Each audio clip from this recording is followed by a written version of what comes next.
Radio Rivage présente Au fil du lien, une émission animée par Daniel. Chers auditeurs, je suis heureuse de vous retrouver sur Radio Rivage pour mon émission Au fil du lien. Et j'ai le plaisir aujourd'hui de recevoir Xavier Dubois, qui est libraire. Bonjour Xavier. Bonjour à tous, bonjour. Merci d'avoir accepté mon invitation.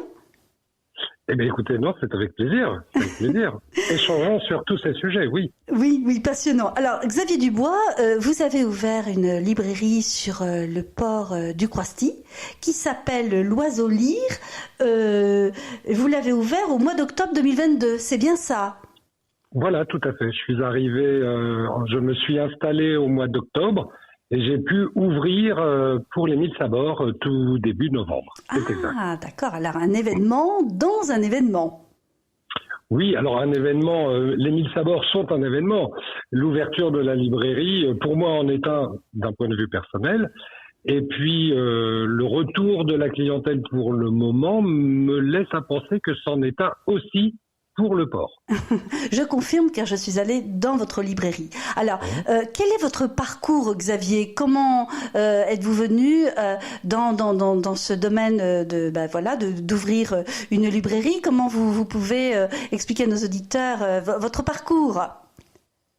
Mon parcours, il est le suivant. J'ai aujourd'hui 57 ans. J'ai ouvert cette librairie, non pas au port du Croisty, évidemment, on l'aura tous compris, mais à Tours. Et j'avais une petite trentaine d'années. Voilà. Moi, j'arrivais d'horizons totalement différents qui étaient ceux de gestionnaire de centres de profit. Alors, ça fait un petit peu pompeux comme titre, mais mon job était des animations commerciales pour des grandes chaînes et pour des grandes enseignes. Et puis, la vie est faite de rencontres très souvent. C'est à l'époque la rencontre avec la maman de mes filles qui, elle, était dans le milieu de la librairie d'occasion. Et puis, vous savez, la fameuse formule « et pourquoi pas ?» Et un matin, on s'est dit « et pourquoi pas ?» Et puis voilà, l'aventure est partie comme ça. Donc, fin 95, le projet prenait naissance. En 96, la librairie ouvrait à Tours, comme je crois l'avoir précédemment dit. Oui, tout à fait, oui. Et puis, voilà, la vie s'est déroulée ainsi. La librairie a évolué, tant bien que mal, parce que c'est pas toujours simple. Et me voici à Croisty depuis le mois d'octobre, comme vous l'avez souligné. Alors, quelles sont on peut dire les difficultés pour ouvrir une librairie? Quelles sont les étapes qui sont les plus difficiles? Alors, il est important de noter que ma librairie est une librairie avec une particularité ou de nombreuses particularités, et notamment celle de vendre majoritairement du livre d'occasion et du livre neuf soldé. Si vous voulez, on pourra revenir sur la définition du livre neuf soldé. Oui. Mais évidemment, les difficultés liées à ce type de librairie sont différentes de celles que l'on a l'habitude de connaître, librairie traditionnelle, mais je vous garde pour la fin de l'interview une réponse plus complète par rapport à votre question, si vous êtes d'accord. Bien sûr, nous allons être patients. Vous mettez du suspense dans cette interview. Ah, du suspense. Pourquoi pas. En tout cas, lorsque j'ai ouvert, effectivement, il y a 27 ans, ça n'était que du livre d'occasion. Oui. Et puis, petit à petit, j'y ai incorporé du livre neuf soldé, de manière à répondre à la demande de la clientèle et de manière à achalander différemment la structure. D'accord. Alors, les livres que vous proposez sont divers, ils sont même pluridisciplinaires, ils s'adressent autant aux adultes qu'aux enfants. Il y a également des bandes dessinées, des beaux livres illustrés, notamment sur la mer. Parlez-nous de votre offre, Xavier. Alors, l'offre sur le port du Croisty à ce jour, elle est quasiment la même qu'à Tours. Après, on pourra revenir sur le retour de la clientèle par rapport à cette offre. Mais effectivement, vous l'avez dit, une offre pluridisciplinaire, à savoir du livre d'art, du roman, de la littérature, des sciences humaines, des beaux livres, incluant le cinéma, incluant les livres sur la mer, incluant la cuisine, le jardin, un rayon livre d'enfants assez fourni, un rayon bande dessinée, du livre ancien, Du livre ancien. Oui, de tout. Je crois de tout. Enfin, je pense qu'il faut avoir de tout. Oui. Et aussi ouvert à toutes les générations. Ah oui, évidemment, à toutes les générations, nous sommes bien d'accord, bien sûr. Alors, quels sont les visiteurs de votre librairie? Avez-vous plus d'habitants d'Arzon, de la presqu'île de Ruisse, des alentours? Racontez-nous. Alors, j'ai le sentiment, pour l'instant, parce que je suis encore en période d'essai, Oui. j'ai le sentiment que la population est pas la même en fonction des périodes. C'est très facile, vous le savez mieux que moi. Il y a la population locale et puis il y a les gens qui viennent pour le week-end, Oui. majoritairement les gens de Rennes, les gens de Nantes, ça je l'ai déjà compris, puis les gens de Paris ou d'ailleurs. Et là, la demande n'est pas la même. Alors, Ce que l'on peut dire, oui, pardon de vous couper, Non, ce non, que l'on peut allez-y. dire, c'est que la clientèle locale, ce que j'ai pu observer aujourd'hui, est effectivement des gens de Saint-Gildas, de Sarzeau, d'Arzon, donc de toute la presqu'île, mais aussi des gens de Vannes. Vannes n'est qu'à 30 minutes. La demande majoritairement va vers le roman, vers la littérature. Mais il y a eu quelques bonnes surprises, quelques déconvenues depuis l'ouverture. Mais c'est normal, je vous le disais, on est encore en période d'essai, on va s'adapter et on va apporter quelques réglages de manière à satisfaire toute la clientèle, quelle que soit la saisonnalité. Je n'ai pas encore connu la forte saison, mais j'ai une petite idée de ce que cela pourrait déjà donner. En tout cas, il y aura de plus en plus de visiteurs, car l'été, effectivement, la presqu'île de Ruisse, ça accroît le nombre d'habitants. Donc, en fait, vous disiez que les lecteurs aiment les romans. J'ai pas entendu. Que les lecteurs aiment les romans. Ah oui. Aujourd'hui, et alors c'est très étonnant, voyez-vous, à Tours, je vendais beaucoup de livres de poche, romans, littérature, essais et ainsi de suite, dans des collections pocket, folio, livres de poche, 10-18, ainsi de suite. Et ici, c'est plutôt du grand format. Je pense que cela vient, et je veux offenser personne, de la tranche d'âge locale, qui sont pas des jeunes étudiants, on est bien d'accord. Oui. Donc, je pense que ça vient de là, et que justement, cet été, avec l'apport d'une clientèle extérieure, c'est du livre de poche que je vais majoritairement vendre. D'accord. Et est-ce que vous vendez beaucoup de livres sur la mer, par exemple? Est-ce que c'est des livres, j'ai vu qu'il y avait de très très beaux livres illustrés avec des superbes photos. Est-ce que vous en vendez beaucoup? Oui, la demande est importante sur tout ce qui traite évidemment de la mer, des bateaux, des récits de marins. Oui. Bien sûr, oui, tout à fait. Oui. La demande est là. Oui, alors des récits de marins, c'est vrai qu'ils permettent aussi aux habitants de partager des souvenirs aussi de leur enfance et de leur jeunesse, peut-être. Oui, nous sommes bien d'accord. Et puis, il y a localement une population issue des pays de la mer qui est nombreuse. C'est évident. Évident. Et alors, vous-même, Xavier, quel type de livre lisez-vous? Quel type de livre lisez-vous? Écoutez, je suis obligé de vous faire une réponse en pointillé. Je crois que cela dépend des périodes de sa vie. Cela dépend de ce que l'on a envie de découvrir, de partager, de ressentir à différents moments de la vie. Je peux vous citer quelques auteurs favoris. Oui, si vous voulez. Avec plaisir. Personnellement, je suis un adepte d'auteurs comme Stéphane Zweig. Je crois avoir lu, à part ses biographies, à peu près tout ce que cet homme a écrit. J'ai beaucoup aimé des gens comme Pasolini, qui est un auteur finnois. J'ai beaucoup aimé aussi des gens comme Romain Gary, l'Emma Bovary de Flaubert, qui est un monument, à mon sens. J'aime beaucoup des gens comme Khalil Gibran, qui a écrit un recueil de poèmes.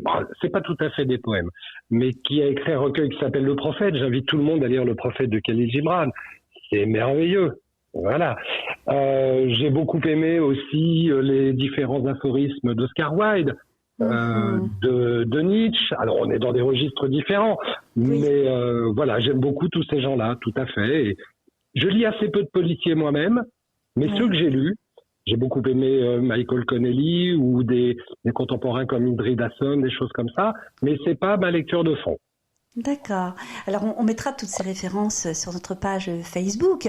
Alors, vous pouvez donner les heures d'ouverture de la librairie sur le port du Croisty? Alors, écoutez, la librairie va être ouverte parce que pour l'instant, je m'adapte. J'ai bien compris qu'au mois de janvier, il n'était pas nécessaire d'être présent, mais je souhaite respecter un horaire qui ira de 10h à 19h, mais en sachant que je suis souvent là plus tôt et que je regarde pas à l'heure de la débauche. Mais néanmoins, attention au mois de mars, je dois encore vider mon dépôt qui est encore à Tours. Je vais donc être absent plusieurs jours au mois de mars pour vider ce dépôt, qui ne l'est toujours pas. Voilà. Par contre, à partir d'avril, j'ai bien compris qu'il fallait être là tous les jours. Oui, la presqu'île, ce n'est pas qu'elle est endormie, mais effectivement, quand le printemps arrive, voilà, Elle se réveille. Voilà, un petit peu aussi, il y a les vacances qui arrivent, et puis effectivement beaucoup de touristes qui viennent visiter la presqu'île de Rhuys. Alors, avez-vous prévu également des dédicaces au sein de votre librairie? Alors, pour l'instant, il n'est rien de prévu. Et c'est quelque chose que je ne faisais pas à Tours. Mais je dois expliquer pourquoi. Je pense que de par, si vous voulez, mon métier, qui est d'abord de l'occasion et du neuf soldé, je n'ai pas la nouveauté. Et majoritairement, la dédicace se fait sur la nouveauté. Mmh. Je crois que ce sont des choses, ce sont des manifestations que réussissent très bien des libraires traditionnels, généralistes.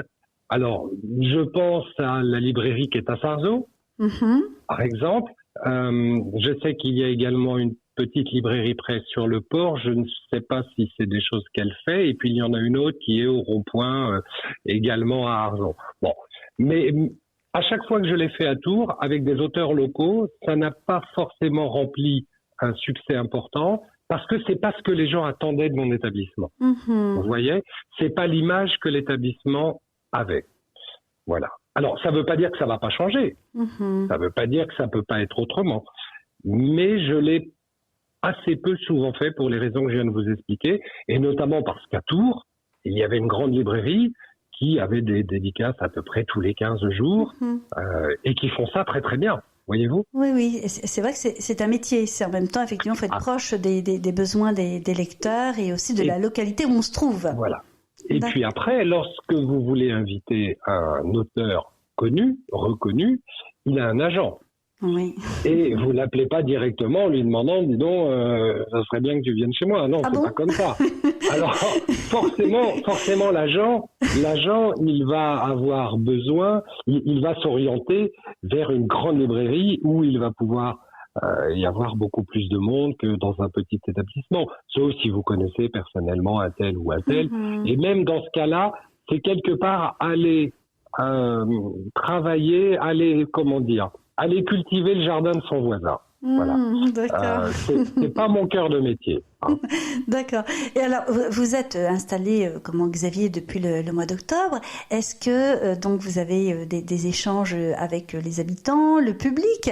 Est-ce que vous pouvez nous faire un retour de cette expérience? C'est-à-dire, est-ce que voilà, vous avez fait des rencontres, des échanges avec les habitants? Qu'est-ce que vous pouvez nous dire de ces rencontres? Ah oui, j'ai trouvé, j'ai d'abord de très très bons retours des gens qui me disent c'est super, une librairie sur le port. Beaucoup me disent c'est un sacré challenge, mais ils sont très très contents, très contents. Oui. Et j'ai surtout rencontré des gens sympathiques, gentils. J'ai trouvé que la clientèle, au même titre que les commerçants, bon, je réside sur Sarzeau et la boutique est sur Arzon, au même titre que j'ai trouvé les commerçants, d'abord ceux du port, et puis même en dehors, parce que je fais aussi mes courses comme tout à chacun, je les ai trouvés sympas. Donc pour l'instant, je trouve que vraiment l'accueil est vraiment chouette. J'ai rencontré, vraiment très très bien, très très bien. Oui, très très bien, très très bien. Et puis forcément, et ça c'est lié aussi au métier, des gens qui sont passionnés par. J'ai eu une discussion l'autre jour avec un monsieur passionné par la mer et les différentes épreuves qui permettent de naviguer, ainsi de suite. On a dû discuter 2 heures. Voilà. Mais tant mieux, tant mieux. Et puis demain, ce sera un passionné sur l'Égypte. Après-demain, ce sera un passionné sur l'astronomie. Voilà. C'est aussi un des aspects du métier qui est génial. C'est que vous êtes face à des gens, ça fait 20 ans qu'ils bouquinent le même sujet.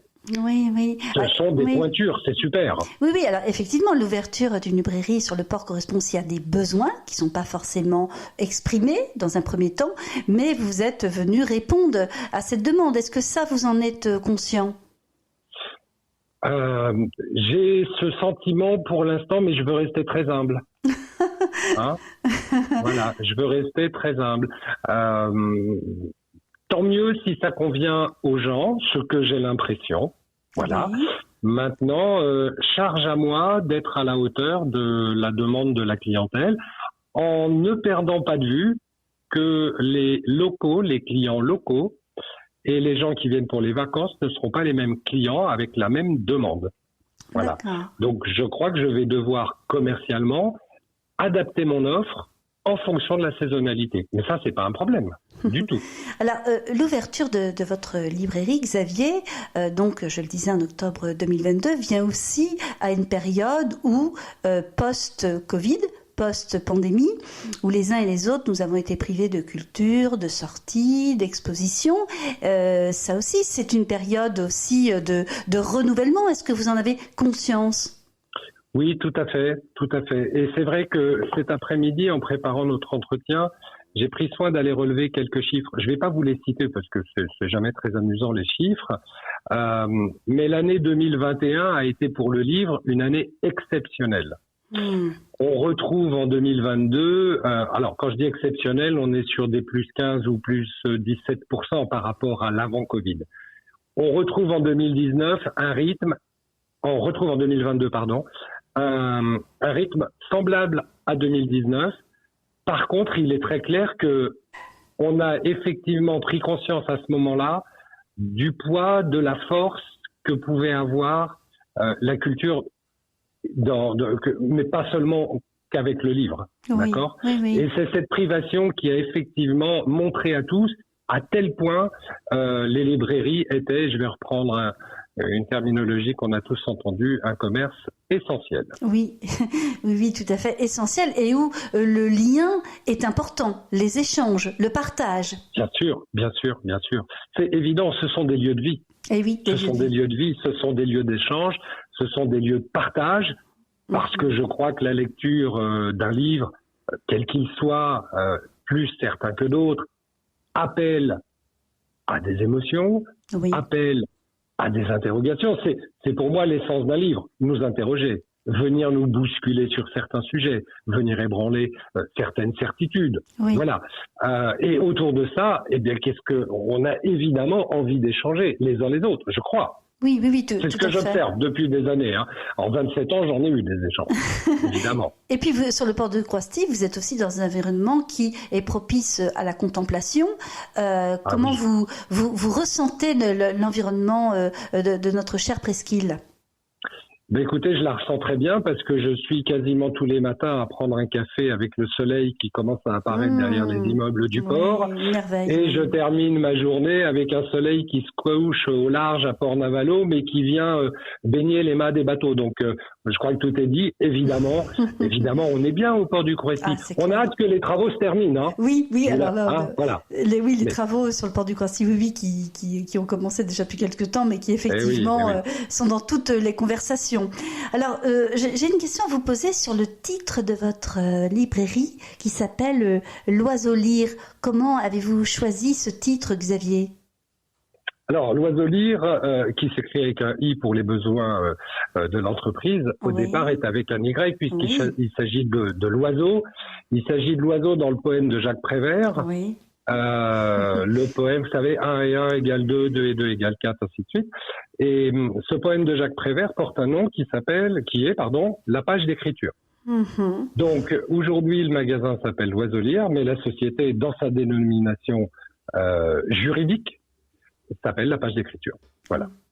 Vous savez Voilà l'origine. Voilà l'origine qu'on avait deviné, mais c'est bien de vous entendre en parler. Vous avez une page Facebook que vous nourrissez Oui. régulièrement. Ce moyen de communication, Xavier, ça représente quoi pour vous? Alors, évidemment, il y a une page Facebook. Je suis d'accord avec vous sur le partage. Par contre, sur le mot régulièrement, je suis pas encore au point. Mais je vais y venir parce que. Alors c'est nous, excusez-moi, c'est nous qui consultons régulièrement votre page Facebook. Alors ça doit être ça. Non, j'ai eu des retours parce que j'avais passé un encart ou deux. Il va y en avoir d'autres, Oui. dans la mesure où c'est un outil que j'arrive à faire fonctionner, je crois, à peu près convenablement, à l'instar d'Instagram, qui lui est géré à distance par l'une de mes filles. D'accord. Oh, Voilà. une affaire de famille. Voilà, mais effectivement, Facebook permet de diffuser, d'informer Oui. et de créer aussi ce qui va se faire. Alors, je veux pas non plus devenir un community manager sur le sujet, hein, c'est pas mon métier. Mais oui, il y aura des communications qui permettent d'informer les gens, tel que je le faisais à Tours, sur les nouveautés, sur les opérations spéciales, sur ce qui peut mériter un déplacement. En tout cas, inviter les gens à aller. Venez donc nous voir, il se passe des choses. Voilà, en fait, parler de votre actualité. Bien sûr, tout à fait, c'est ça. Alors, quand nous avons préparé cette interview, Xavier, je vous ai dit que lors de l'interview, je proposais à mes invités une carte blanche et Oui. vous m'avez dit que vous avez choisi en fait 2 thèmes. Pouvez-vous nous les raconter, Xavier? Alors oui, 2 thèmes. D'abord, pourquoi au cours de ces 27 années, de façon très régulière, des gens en boutique, en magasin m'ont dit « Oh, j'adore ce que vous faites, j'aurais aimé faire libraire, quel métier extraordinaire !» C'est vrai, tout ça c'est vrai, le métier est extraordinaire, on est bien d'accord. Néanmoins, si j'avais à conseiller quelqu'un aujourd'hui, encore une fois, je ne suis pas là pour... c'est mon ressenti, c'est mon retour d'expérience, et je compte donner de cours ni de leçons à qui que ce soit. Mais demain, si vous veniez me voir en me disant « Ah, moi, je veux ouvrir une librairie parce que c'est extraordinaire », je vous dirais la chose suivante. Je vous dirais ouvrez plutôt une librairie en occasion qu'en livre neuf. Pourquoi ? Je crois qu'aujourd'hui, les libraires en neuf qui s'en sortent sont les libraires qui ont énormément de choix, de manière à assurer un volume de vente suffisamment conséquent pour faire vivre l'entreprise. Il faut savoir que la remise dans le livre, est obligé de donner quelques chiffres, est au mieux de 40%. En général, on commence à 32, 33, 40 si vous avez des gros volumes. Ça veut dire que pour faire vivre une entreprise avec une telle remise, une telle marge, il vaut mieux avoir un gros volume. Bon. Le moyen de compenser l'absence de gros volume est d'avoir une marge plus importante. Cette marge plus importante, le livre d'occasion vous permet de l'avoir. Donc j'apporterai un bémol. Aujourd'hui, les clients veulent pouvoir entrer en librairie et pouvoir acheter tout de suite ce qu'ils désirent. Or, c'est très difficile puisque les libraires de neuf sont assaillis, croulent sous la nouveauté et ont du mal à conserver le fond. Vous allez en librairie trouver du fond, c'est assez compliqué et il fonctionne sur commande. Pourquoi ? Parce que la remise est faible et que le stock pèse. Je crois qu'aujourd'hui, je vous dirais, ouvrez une librairie plus petite, mais soyez hyper spécialisé et ayez tout. Vous pouvez être spécialisé en policier, vous pouvez être spécialisé en science-fiction, heroic fantasy, vous pouvez être spécialisé en jeunesse, vous pouvez être spécialisé en bande dessinée, mais il faut 2 conditions. Soyez hyper pro, c'est-à-dire connaissez tout, vous devez tout connaître et vous devez tout avoir. Dans le cas contraire, c'est compliqué. Rendez-vous compte que lorsque vous réalisez 1 000 € de chiffre d'affaires, vous sortez une marge brute qui est de l'ordre de 350 €. D'accord ? Oui. Petite info, une boutique comme le Crouesti, avant que je ne me sois moi rémunéré, avant que j'ai pu racheter du stock, coûte 4 000 € par mois. J'ai fait le calcul cet après-midi. Donc tous les jours, tous les mois, le premier du mois, quand j'ouvre, j'ai 4 000 € à sortir. Donc, il vaut mieux soit avoir du volume, soit avoir de la marge. L'idéal est d'avoir les deux, hein, évidemment. Bon, hein, évidemment. Mais voilà. Et très souvent, des gens m'ont dit, mais moi, et encore sur le port du Crouestier, un monsieur est venu me voir, je lui ai donné les chiffres que je viens de vous donner, il me dit, ah oui, quand même. Ah bah, je dis oui. Je dis, si vous ouvrez pour faire 3 000 € par mois, vous êtes mort. Vous allez durer 2 mois. Depuis le Covid, on a vu énormément de petites structures s'ouvrir. Partout. Dans tous les coins de France, beaucoup en Bretagne, des librairies ont ouvert. 1 an après, beaucoup ferment déjà. Parce que, effectivement, sur le neuf, ça peut être beau, il peut y avoir l'accueil, il peut y avoir absolument tout. Si vous n'avez pas un volume de chiffres suffisant, vous ne durez que très peu de temps. Il faut savoir que lorsque vous ouvrez, vous fonctionnez avec des provisions, que ce soit sur vos charges fiscales comme sur vos charges sociales. C'est-à-dire que le fisc et le RSI ne savent pas le chiffre que vous allez faire. Vous avez donc une provision qui est très faible. Mais la deuxième année, au vu de vos déclarations, il y a un réajustement. Plus une provision sur les années suivantes. C'est pour ça qu'on dit souvent que l'entreprise, elle semble viable à partir de la 3e année. Parce qu'à partir de la 3e année, vous commencez à avoir un chiffre d'affaires régulier, vous avez passé le stade des régularisations et des provisions sur un chiffre d'affaires hypothétique qui, en règle générale, est identique au chiffre de -1. C'est un peu technique, mais les gens qui... Oui, il faut, je crois, désacraliser ce métier.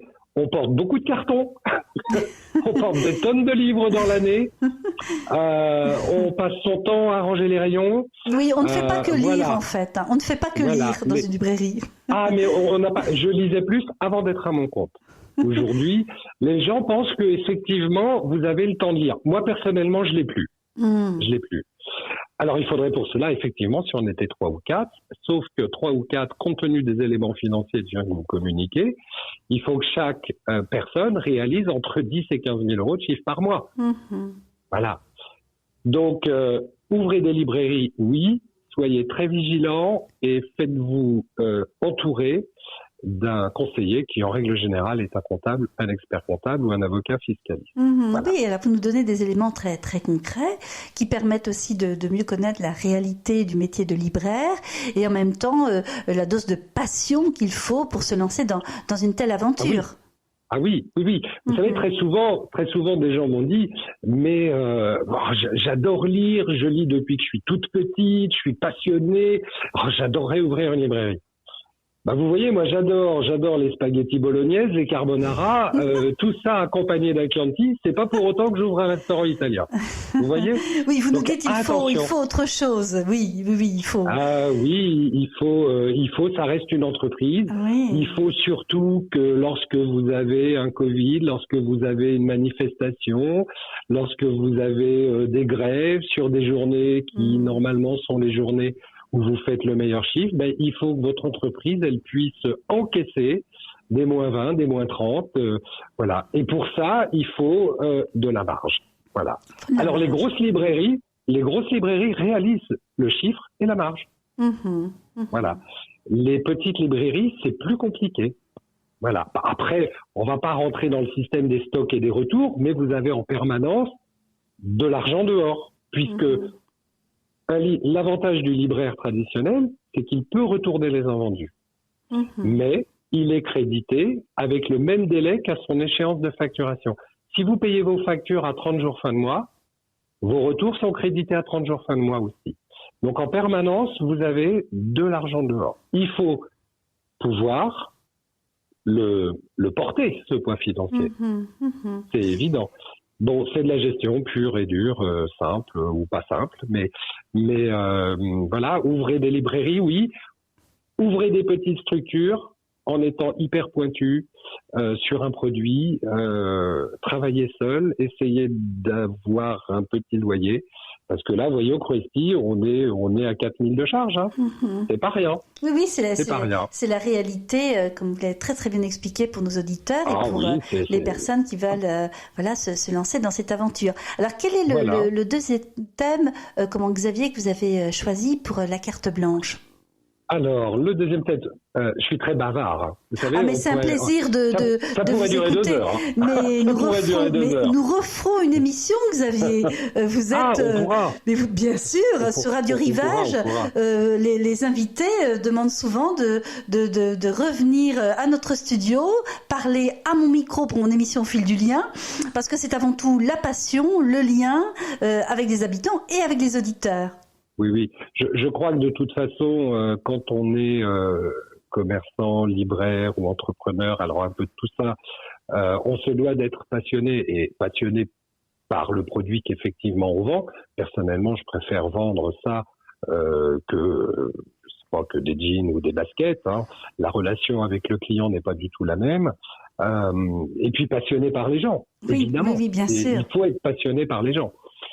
Le deuxième aspect de la carte blanche, c'est plutôt un point sur lequel je suis en désaccord avec une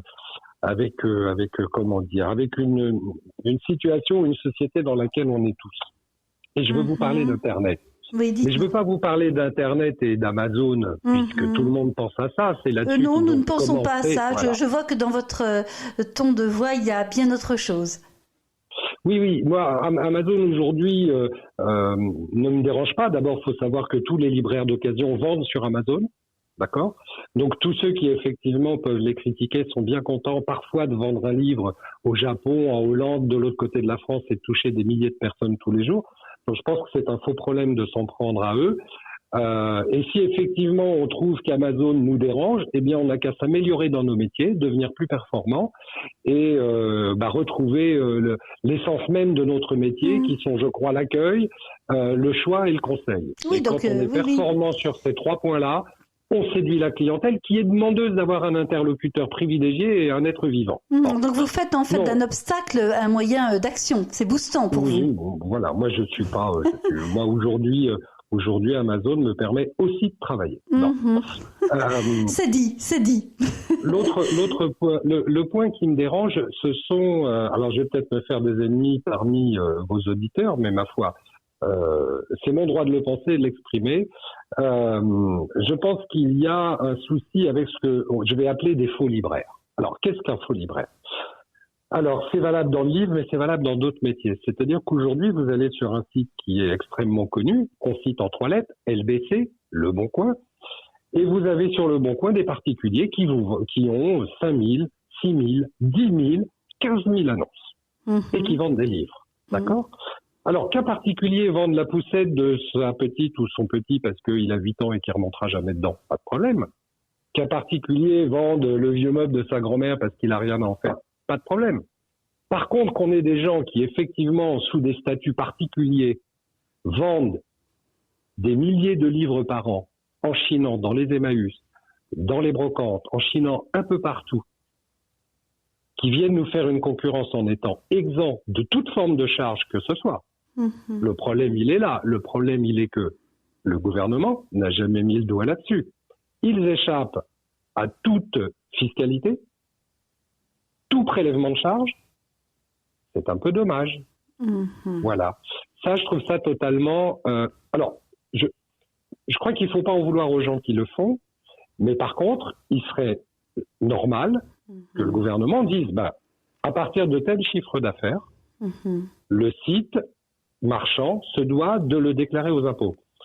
Alors, c'est ce qu'on a toujours entendu dire, sauf que dans les faits, moi, je ne vois rien depuis des années. Voilà. J'ai une question à vous poser, Xavier. Est-ce que vous pensez que les personnes qui achètent sur le Bon Coin des stocks de livres ou des livres en plusieurs exemplaires, pensez-vous que ce sont les mêmes personnes qui viennent à votre librairie ? Je ne sais pas vous répondre, je n'ai pas fait d'enquête. Je crois que forcément, quand vous avez, si vous voulez, quand vous vendez un livre, que vous avez dessus à rendre de la TVA sur la marge, puisque en occasion c'est sur la marge que ça se situe, que vous avez des coûts comme ma librairie qui coûte 4 000 € par mois. Quand vous êtes un particulier et que vous avez 3 000, 4 000, 5 000 annonces et que vos annonces sont au quart du prix du vôtre, c'est une concurrence qui n'est pas loyale. Alors, c'est une concurrence qui n'est pas loyale, mais ma réflexion portait sur le fait que quand on va à votre librairie, notamment, c'est une démarche de plaisir et de passion, de regarder le livre, de le toucher, de le feuilleter, de le regarder sous tous ses angles, puis ensuite de se l'offrir ou de l'offrir à quelqu'un. Ça me semble quand même une démarche très différente et surtout très réfléchie. Oui, on est bien d'accord. Vous me redonnez un peu d'espoir, là, tout à coup. Non, vous avez raison. Mais je tenais à signaler ce point-là. Voilà. Vous teniez à le signaler, effectivement. Mais les personnes, effectivement, qui achètent sur Internet n'ont pas du tout le même, entre guillemets, profil que les personnes qui viennent flâner sur le port du Croisty, qui s'arrêtent à votre librairie et qui viennent chercher un livre, mais aussi partager, discuter avec vous, rencontrer d'autres personnes, et souvent ça illumine sa journée. Oui, nous sommes d'accord. Après, il y a un autre point qui est important. Il y a peut-être 15, 20 ou 30 ans, tout le monde savait quel est le prix d'une machine à laver, quel est le prix d'un téléviseur, voilà. Ce que je veux dire par là, c'est que Internet a fait globalement baisser tous les prix et que quand vous êtes client, vous avez beau aimer les dialogues, les échanges, le lieu, tout ce que vous voulez, et que vous trouvez un article qui est au quart du prix sur un site, ça vous interroge aussi sur quel est le bon prix. Est-ce que mon libraire d'occasion n'est pas un voleur ? Est-ce qu'il n'exagère pas ? Je veux dire par là que c'est une perte de repère des prix. Je vous prenais l'exemple de l'électroménager, mais aujourd'hui, beaucoup d'entre nous sommes incapables de quel est le bon prix pour quelque chose.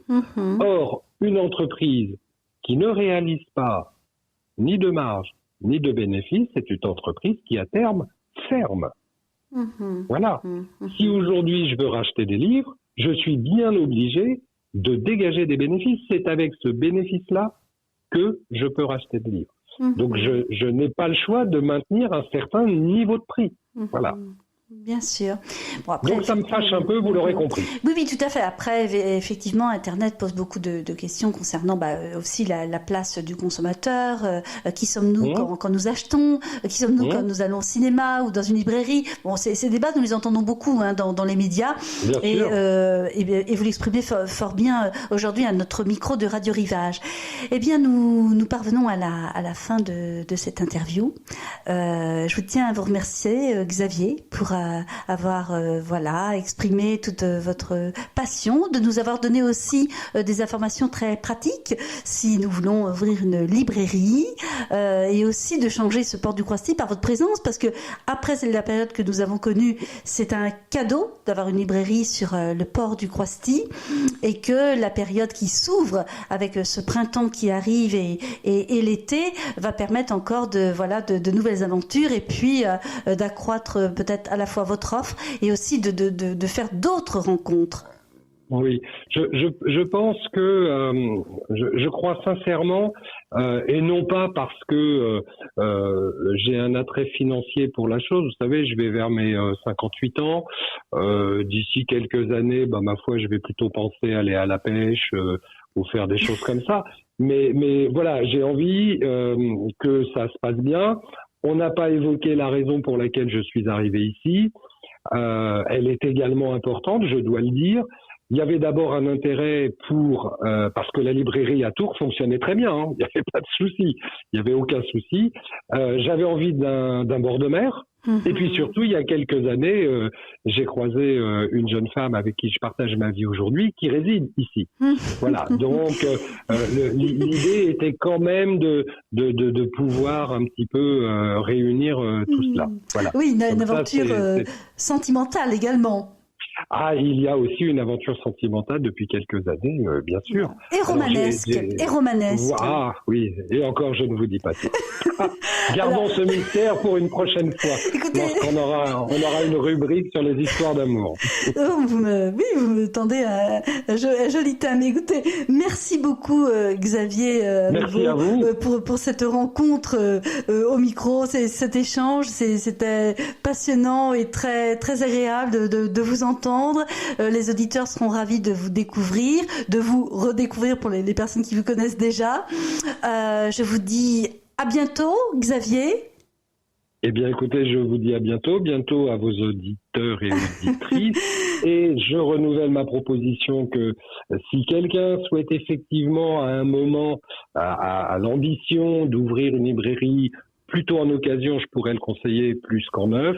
J'ai 27 bilans derrière moi. Très humblement, encore une fois, je suis capable de mettre quelques chiffres sur le papier qui vont éclairer très très rapidement un futur entrepreneur. Voilà. Sans compter que faisons partager nos retours d'expérience avec les jeunes qui vont prendre la relève demain, quoi. Sans compter que la ligne éditoriale de Radio Rivage est le lien, la question sociale, tout ce qui fait lien et donc tout ce qui nous réunit, et que Radio Rivage soutient les projets innovants et fait en sorte de faire le lien, encore une fois, avec toutes les personnes qui interviennent à mon micro et qui peuvent ensuite sensibiliser les auditeurs.